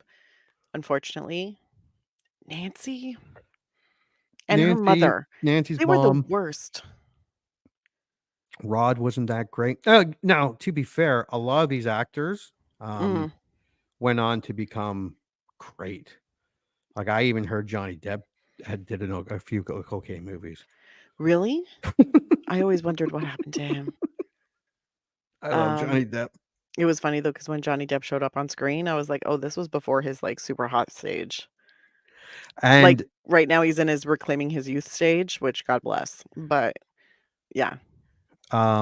Wes Craven has said that his daughter flat out told him that if he did not hire Johnny Depp, like, she had a fit when he even thought about someone different than Johnny Depp. Really? She had the biggest crush on John. I don't know how old she was. She could have been 30 for all I know. I mean, possible. But yeah, no, I'm sure Heather Langenkamp is a very good actress. I think because she is in the third one. Yeah. And I think she's a lot better. She was just, But I don't this know if one it was like miscommunication between her and the director, or like misreading the script, or not. But like, she was not playing the character that was written. No. So it was a very disjointed, like every one of her scenes was very disjointed, where I'm like, this is not the emotion you want in this scene. I'm confused. Yeah. But other than that. Now, to go back to when we were talking about when this was first written, Freddy Krueger was written as a child molester. Mm-hmm. And that's why he he molested them and then killed them. And at the time in California, there were a bunch of high profile child molestation cases in the news. And then they thought this might not be a good idea to do that. So they cut that. So he just killed children. You know, as you do. Yeah. I guess it's a little better. But it definitely, I could see why they did that. Well, now, have you watched A Nightmare on Elm Street 2010? Yeah, I have. I have too. What are your initial thoughts? It's a lot slower than I remember it being. Yeah. I don't remember it, so I didn't have that. No, I remember I remembered it being like a pretty decent horror movie, and don't get me wrong, overall it is. But there were some points where I was bored during it. A lot more story. Which, Lot more story. which I like, because I like the buildup and I like but it did slow it down a little bit. It did slow Yeah. down the pace a bit. Other than that, though, I was like, man, they really flesh everything out. Yeah. Like they give And you the backstory. that's a good point, because another thing that I dislike, because when you see Nightmare on Elm Street 3 and 4 before you see number 1, 3 and 4 and 5 and all the rest of them do move at a much action. There's a lot more Mhm. action and a quicker pace to them. Nightmare on Elm Street 1984 compared to those movies did go a lot slower. Yeah. And you're right. Yeah, this one did seem a little slower fun. My initial thoughts, I think this movie got a bad rap even before it was released. I didn't think it was that bad, but I kind of did what we did with Child's Play 2019. Mm. I went in, and this is not a Robert Englund movie. I didn't go in expecting it. I knew it wasn't going to, because I saw it a long time ago. I read all the bad reviews, so my bar was already set really low. Oh, I went into it not even necessarily associating it with any No, nothing about Nightmare on Nightmare on Elm Elm Street. Streets before. No, I was like, no, we're starting fresh. And I think that's also why I was almost a little, not quite surprised, but kind of surprised that there were so many callbacks to the original, mhm, where it really did feel like just an updated remake. yeah, Like they were not rebooting, they were not reimagining. It's almost like they just fleshed out the first one a yeah, little bit more. yeah, exactly. Because actually, in the end, it was slower at parts, but I actually had Mhm. fun watching this movie. Yeah, the It only issue I had with it, because overall I was like, it's a pretty solid horror movie. Like it's I yeah, don't know why it's everybody's complaining. yeah, like 14%. And Yeah, again, that's I a know little I say this harsh. a lot. Leprechaun got 26. Are you fucking kidding? I know, I know. But yeah, no, I was like, it was a solid horror movie. Yeah, Um, was the pacing a little slow in the beginning? Yes, they a could have shaved a hundred few percent. minutes off this They could too. shave. Yeah, They could do a little bit of rewriting to like make it a little more tighter. yeah, But overall, yeah. It I was wasn't. like, this is actually a really good movie. Yeah, it's not my favorite Nightmare on Elm Street, but yeah, No. I had fun actually watching Yeah. it. I was actually surprised, and I don't know if it's because although the reviews were relentless. Oh, the reviews were so harsh. Yeah, but once you take Robert Englund out of your mind, Yeah. it's fine. It Well, really is. this Freddy made me more uncomfortable. Oh yeah, oh yeah. This was, and you see 100%. what they were going for. They weren't going for anything like the other. They wanted a creepier. Yeah. Yeah, Like Predator. This Freddy was way more of a predator. yeah, And I'm yeah. like, you're making me super uncomfortable, sir. And it makes sense when you watch what I remember of the Texas Chainsaw Massacre 2003. They wanted it to be more, make it more disturbing. And Yeah. Friday 13th, the reboot, it Mhm. was more, he was more menacing. They Yes. wanted to do the same thing here, and I think they accomplished it for better or 100%. worse. But all right, well, let's go through this movie. Yeah. While at the Springwood Diner, Dean Russell falls asleep at the table and meets a severely burned man in seared clothes wearing a bladed gardener's glove on his right hand. Okay, first, say what you want. The effects in this movie are fantastic. So good. Yeah. This is what you get when you have a $35 million budget compared to 1 point. Correct. Also, when you hire 30-year-olds to play teens, so much better acting. Yes, better acting. However, There is a trade-in. There is a trade-off. They all look like 30-year-olds. Yeah. God bless. Do you want realism or do you Yeah. want quality acting? You can't have both. Nope. In the dream, the burned man cuts Dean's throat. In reality, Dean cuts his own throat as his friends Chris Fowles and Nancy Holbrook look on. Great introduction and opening. I love it. Yeah, and because I think that I read that's a thing, self-harm Yeah. in your sleep as actual thing. So they actually looked into the science of sleep deprivation in this movie, and you could really, and sometimes I think that kind of bogged it down a little because they really, really got into it. They were very authentic with it. Yeah. God bless. But at the same time, you're like, guys, you can take a little bit of creative license. Like, you don't have to go so far. Like in the 1984 one where it made no sense and where like Nancy was just running around super rookie. Yeah. But at the same time, I'm like, you guys are going a little extra. Mm-hmm. But I appreciate trying to make it realistic. And it did have the same opening. The opening had the same feel as the Mhm. Texas Chainsaw remake and the Friday 13th remake, but it was made by the same people. And if it ain't broke, don't I fix it. mean, At Dean's funeral, Chris sees a photograph of her and Dean as children, but cannot recall knowing Dean before high school. Chris begins to have nightmares about the burn man and then refuses to go to sleep for fear that she will die like Dean. Jesse, Braun, Chris's ex-boyfriend, shows up to keep her company while she sleeps. But Chris meets the burn man in her dreams and is murdered. Covered in Chris's blood, Jesse runs to Nancy's house and learns that Nancy has been having nightmares about the same man, Freddy Krueger. They spent a lot of time with Chris. they Like did. Chris was basically the star of this movie for the first 25 minutes. It confused me. I'm not even gonna lie to you. I thought she was the I thought she was gonna live. the final I'm not girl. even gonna I was like, "Oh, okay." Because we focused on her so much, and she's the one that picks up on, "Oh, he was dreaming. Oh, he said this. Oh," Yeah. and you don't really see Nancy involved in any of that. No, Chris You is d putting it all together. Chris is the one putting it together. Chris is the one who's going to Jesse, her boyfriend, and being like, "Yo, this is an issue." And he's like, "Babe." And you're just like, "Okay, like, I get this." And, it was so and then when she dies, I'm just like, "Oh, you're this movie's Tina." Yeah, Because you're essentially Tina. the exact same murder scene. Yep. And I was but at least in this one, like, Jesse is a little more, helpful than Rod was, because Rod just cowered in a corner. Jesse at least tried to reach Yeah. for Chris.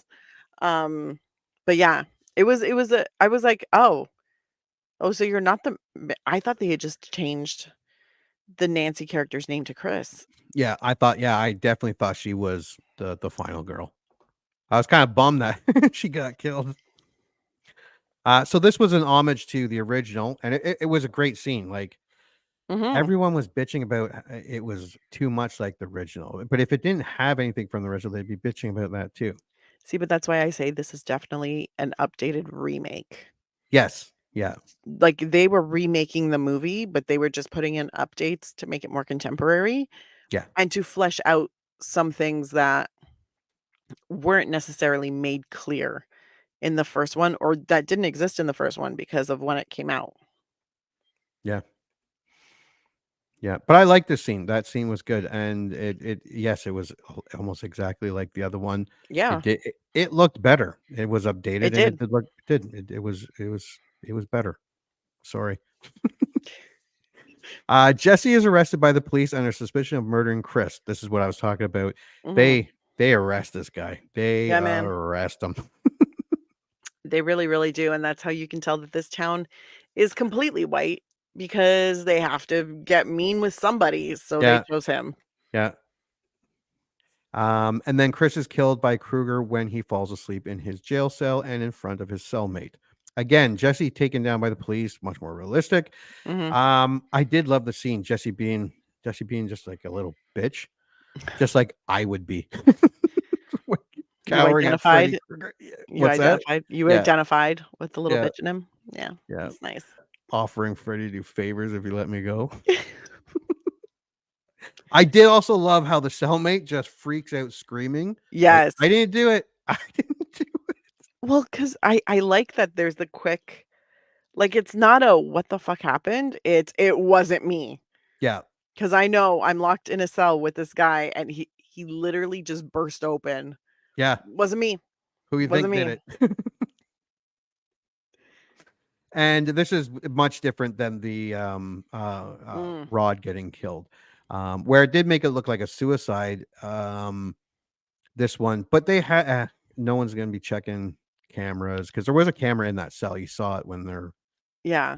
was a thing, but they never touched on that. But So, I feel but like that's the great thing about this movie. They're not trying to like, Freddy's not trying to pass the murders off. no, no, He's like, "No, no, no, you're gonna know I killed them." yeah. Um, As her friends die, Nancy questions everyone's connection to each other. Given that none of them can remember each other before their teenage years, Nancy and her friend Quentin uh, discover that they attended the same preschool. Nancy's mother, Gwen, reluctantly tells Nancy and Quentin about Kruger, the preschool's groundskeeper who was accused of molesting the children, including Nancy. Gwen explains that Nancy was his favorite and that she came home one day and told her mother about the things Kruger did to her in a secret location. Actually, it was a secret cave, wasn't it? And I thought this was great. Yes. Not the whole thing. But the lore, the back. I want to make that really clear. Because they make it super clear. It's not just like he killed a bunch of kids. Yeah. And then we killed him. Yeah. It was. There is a reason they killed him. This is what happened. Yeah. This is why we did what we Actually, did. they didn't say they killed him. They said he ran. She said he She ran said away he when ran. yeah. Yeah. But that also helps with this because it wasn't just when you finally hear about him and it's like, oh, and then we killed him. See? Yeah. No, but it's like, oh, and then he ran. Like she's still trying to hold on to the lie. Like this carefully crafted lie that all of these parents created for their kids. They're like, yeah, okay, some truths are coming out, but we're just going to gloss over it a little bit more because we don't want you to know the whole truth. And I kind of like that.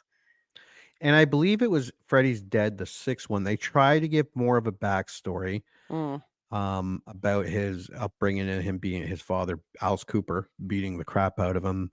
I don't know if that made him mean. And in number 4 or 5, we learned that his mother was locked by accident in a insane asylum and assaulted by a bunch of crazy people. But this actually gives concrete backstory to why, and then gives us the possibility of it not actually being the case. Like there is a possible for a twist coming up. As a result of their insomnia, Nancy and Quentin have sporadic micro sleeps. No. Gwen alerted the other parents, including Quentin's father, Alan, but she tells the teenagers that Kruger escaped before he was arrested. Refusing to believe her mother's story, Nancy attempts to track down the remaining kids from the school, but discovers that all of them have been killed. Following Jesse's death, only she and Quentin are left. I also like how she tracked them all down. Yes. We get the one kid posting online and see his progression of no sleep. Yeah. Until he has that micro nap and doesn't know if he's sleeping or awake half the time. He's saying, I don't get. And then all of a sudden he kind of dozes a bit and slams his face right into the camera. That was great. That was great. Meanwhile, Quentin falls asleep during his swim practice and sees a flashback to the parents led by Alan tracking Kruger down and burning him alive. Then we start to get the hint that maybe Freddy was wrongfully accused and he wasn't touchy uncle after all, which I thought was a nice twist. That okay, so because I couldn't really remember. I'm trying to think, was he wrong? Was I why he's pissed because he got wrong? That would make me angry. Well, it's funny because we've both watched this movie before. You don't remember it, but that's fine. Yeah, but I remembered it, and I was like, I think I questioned it too the first time I saw it. Yeah. And then I watched it again and I'm like, shit, am I misremembering? Because I remember him being a molester. So I was like, that was just really good storytelling where I'm like, oh, I've watched this movie before. Yeah. I remembered more of it than you did. But I was like, I've watched it. I know he's a child molester. I know it. So I thought this was a good twist and a good plot. I thought I liked it. I thought it was a great way to. Did they kill him wrongly? Well, yeah. But as a result of their insomnia, Nancy and Quentin have sporadic microsleeps and become hypnagogic. Sure. Causing them to dream and hallucinate randomly. To try to stop Kruger, they decide to go to the preschool to learn what they can. On the way, Nancy is attacked by Kruger when she hallucinates, during which she pulls a piece of Kruger's sweater out of the dream world into reality. This was in the drugstore. Yes. Yeah, the movie is a lot like the other remakes. The way it looks in the gore. And again, I have to say, the special effects are really good. They really are. Really, really good in this movie. They really, really are. The CGI in it, fucking awesome. Yeah, and it's so good. Fuck, it's 13 years old now. Shut up. I know, it's fucking sad. They realize Kruger. Oh no. Excuse me. Sorry. Quentin takes Nancy to the hospital where he steals adrenaline to help them stay awake. Nancy and Quentin eventually make it to the preschool and uncover Kruger's hidden room to find proof of his crimes. And before this, there was a confrontation with Nancy and Quentin and his father, where the father admits they never had concrete Evidence. proof. Yeah. Yeah. And he admits that they may have, in fact, murdered an innocent man. Because they never did find the cave. Yeah. Yeah. There was nothing but complaints that it brought nothing new to the table, this movie. I would argue that it brought a lot more to the table. Like in our reviews, that there was people saying like nothing new was brought to this movie, blah blah blah. Like I think this movie brought a deeper lore or more. They fleshed Freddy out more. It definitely gave you more background. Yeah. It definitely gave you, even though the kills are pretty quick and early, but it gave you more information about the characters that you actually gave a fuck about them. Yeah. And you were invested in this mystery of, how did they know each other? Did they go to school together? What the fuck? Why is Freddy after them all? You're a little more invested in that because you have more information. You didn't really get that with the 1984 one. Also, I would almost argue this is the movie they wanted to make in 1984, where they could say that Freddy was a molester, which technically is new stuff that they're bringing to the table. Yeah. People want to get cranky about it. But ultimately, this wasn't a reimagining. It was a remake. Yeah. This isn't a reboot. We're not making a whole new series. We're not going down a different storyline path. This is the original story from the 1984 one. They're just telling it in a slightly different way. Yeah. And I think that's the problem. I think people were expecting revolutionary and very different. Yeah. And they were just like, well, it's basically the same movie, but like updated. And I truly believe this movie was going to lose either way. Even if they did that the opposite way of that and went down to this movie was going to lose. Yeah. It doesn't matter. They realize they realize that Kruger, now a vengeful ghost, wants revenge on them for disclosing his abuse. So this is where I thought they should have gone in a different direction, but we'll get to that after. But this definitely makes Freddy Krueger character more vile. Yeah. Like he's just not murdering them. He's them kids be pedophiles and he's a monster. Like you really hate this Freddy. He is a monster. And this I would counter to all the critics who were upset that this Freddy wasn't more humorous. Like because a lot of say a lot of the reviews that we like, where's the funny Freddy and all that. Like, are you insane? I don't want a pedophile cracking jokes. None of those jokes would land well. None. Yeah, no. I guarantee. You would get a lot more upset people. They decided to go dark, disturbing, and modeled the Freddy, I believe, correctly. Like, what would he joke about? What one-liner would you want him to say? I'm not even going to attempt it. Like the 6 people that listen to us would cancel us. This is not I taunt and torture people for shits and giggles. No, yeah, this is I have a mission. Monster. Yeah. He has a mission. He's out for revenge. And where's the happy-go-lucky funny Yeah. Freddy? I'm like, that comes later. After he's gotten his revenge, then he just starts fucking around with everybody. Nancy decides to pull Krueger out of the dream world and kill him in the real world. Quentin tries to stay awake long enough to pull Nancy out of her dream when she grabs Krueger, but he falls asleep and is attacked. Krueger goes after Nancy and explains that he deliberately left her for last so that she would be comatose.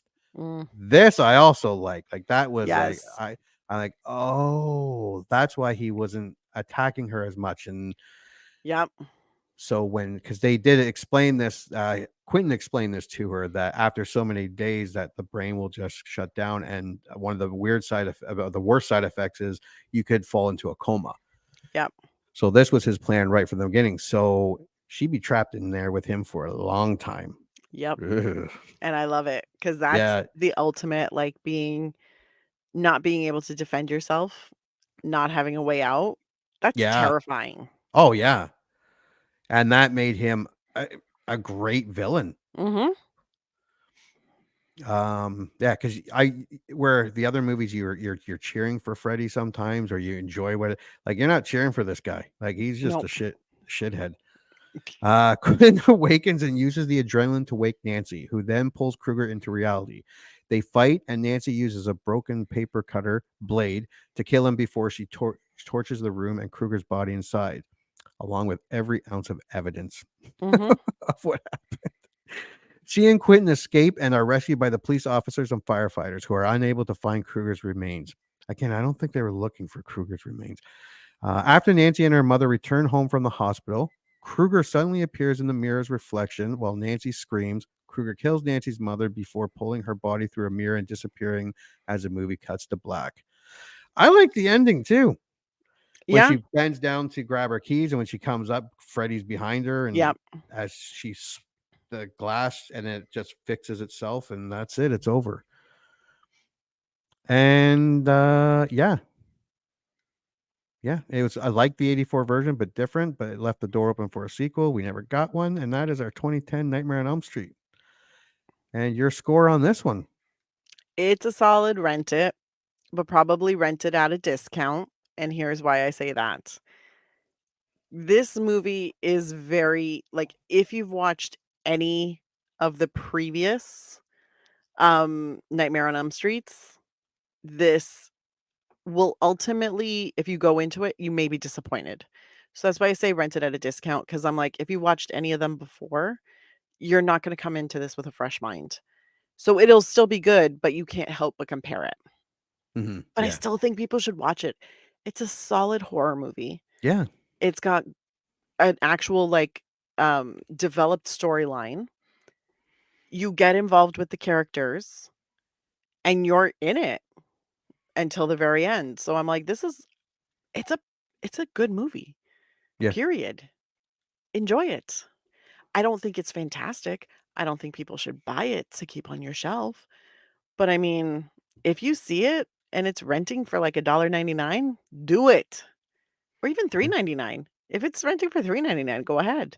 Yeah. Like I think it's a fun, good, solid horror movie. All right. Rent at a discount. What was your 84? Rent. 84 was Rent, but that's because that's a cultural standard. Yes. Okay. Like that's a horror movie standard. I feel like Yeah. everybody should watch it. Yeah. So we got a rent and a rent at a discount. Okay. My score. Like I said earlier, I didn't hate on this movie as much as some, even back in 2010. But I Yep. was just as disappointed at No Robert England. And although I thought it was all right, I don't think I watched it since 2010. I like the movie. I know I'm in a small minority here, or we're in a small minority. Yes, we are. But the acting was good. The special effects were great. The story, albeit one where both movies are about a child killer, this one is much darker. Mhm. But I had fun watching 30-year-old teenagers getting slashed by a killer. It was Yep. gruesome. It was fun to watch. If you have not seen it in a while for the same reasons of No Robert England, I would say give it a try again. Maybe this time knowing there is no Robert England might help. Taken on its own, I really enjoyed this movie. I would say rent it. It's worth a rental to me. Mhm. Yeah. Again, now compared to put it in the Nightmare on Elm Street universe, it's just not. It's not part of that universe. It's not. No. It's It's not in not the part of same that. league. Yeah. I think Two different, wildly different sets of movies and tones. very, very different tones. Very, very different.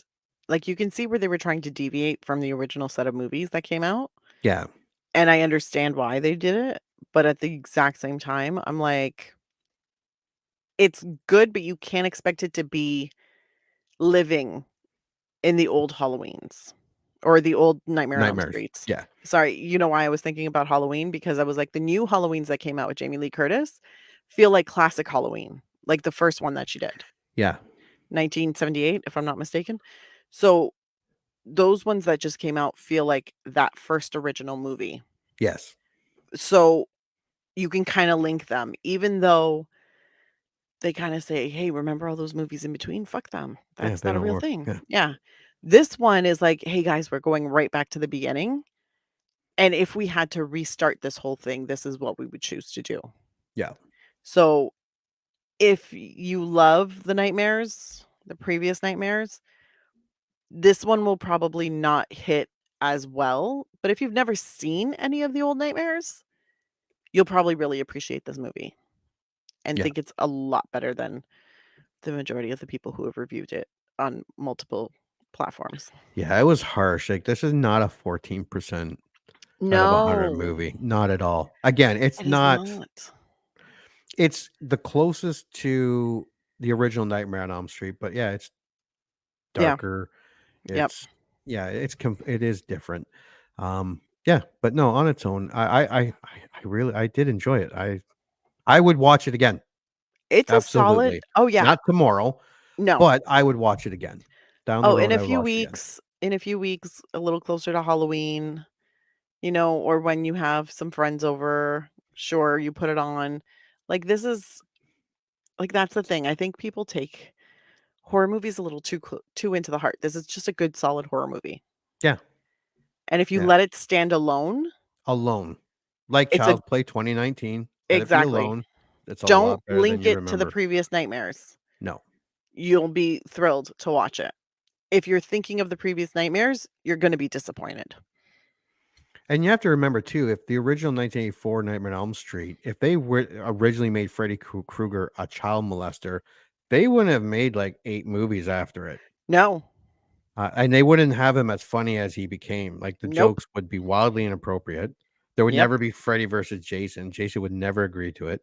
Nope. Although that is one of my favorite and least favorite movies of all time.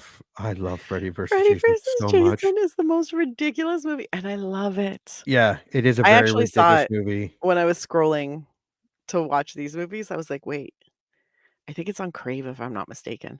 I was like, hold on, you got Freddy versus Jason? Oh, Oh, I'm gonna watch that. yeah. Talk about cheese. Right? Yeah, So but in bad. so right way. Oh God, yes. I might watch that this weekend. I also think they should have made Freddy in 2010 innocent.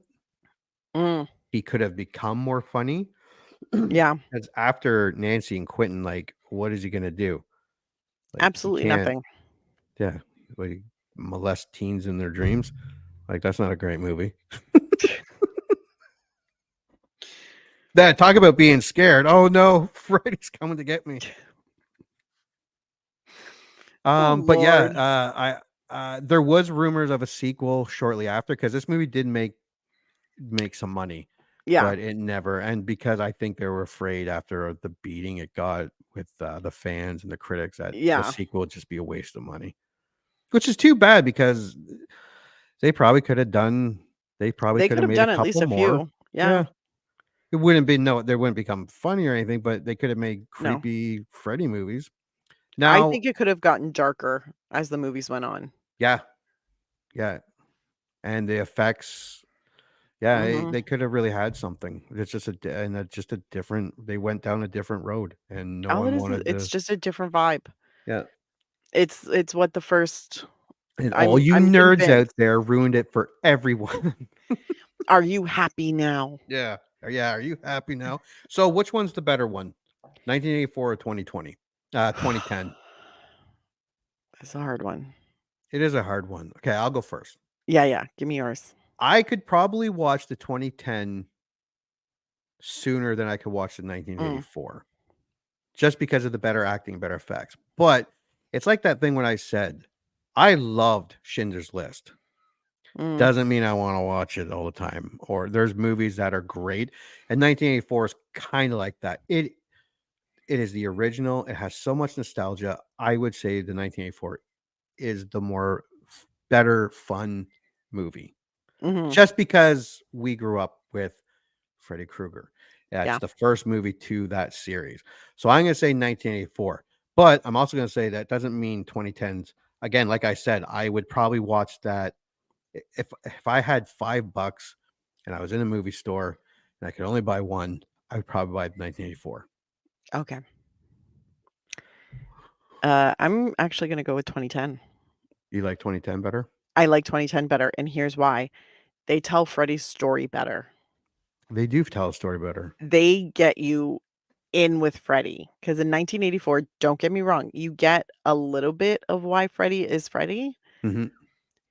but you get it, like, midway through the movie, closer to the end, and so far he's just a maniac, and you do get the creep factor, but you don't get the discomfort. 2010 gives you discomfort.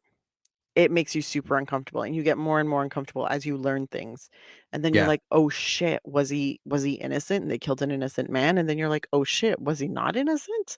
What the fuck? Oh, shit, there are pictures."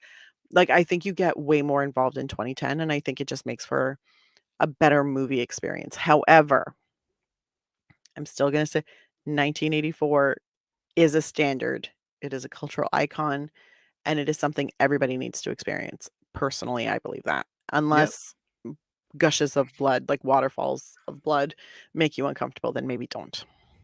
Yep. All right. So Jimmy says 1984, and it says 2010. Deal with that. You can email Anna at a. By all means, email me. I'll fight you on this. I have And no problem with it.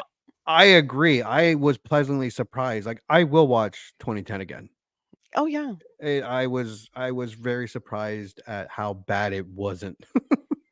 No, it's true because especially when you read the reviews, you're like, "My god, this is gonna be a big steaming pile of shit." And then lo and behold, Yeah, it's not, it's and you're not. like, It's a decent by the books, "Yeah." darker version of Nightmare on Elm It's a Street. little darker and it gives you a little more information. Yeah. But it's a really solid horror movie. Yeah, the acting's decent. The effects are Yeah. awesome. Yeah. I would, yeah. Yeah. So Yeah, I gets you like emotional. I had fun watching both. I did too. Yeah. I did too. Although Nancy from 1984, wanna punch Yeah, her. the acting was The acting was rough. Her and the actress that played her mother, yeah. I don't know what miscommunication happened on set, but they were not in the same movie as everybody else. No. And it was frustrating to watch, especially because Nancy's in almost every single goddamn scene. But for the most part, like, I enjoyed 1984 a lot. Yep. Yeah, it's fun. It's just so much Yeah. nostalgia and so much Oh, originality. 100%. Yeah. Yeah. Yeah. No, actually, yeah. So yeah, really, I hate both. Yeah. You're No, not gonna both were good. yeah, they were. In different ways. Very different Very, ways. Let's very let's different make ways. let's make this very clear. They were both good, both different. Yep. You are not watching the same movie twice. All right, so there you got it. Nightmare on Elm Street 1984 versus Nightmare on Elm Street 2010 until the next movie we remember liking. Unless there's anything else you wanted to add. No, I'm good. All right.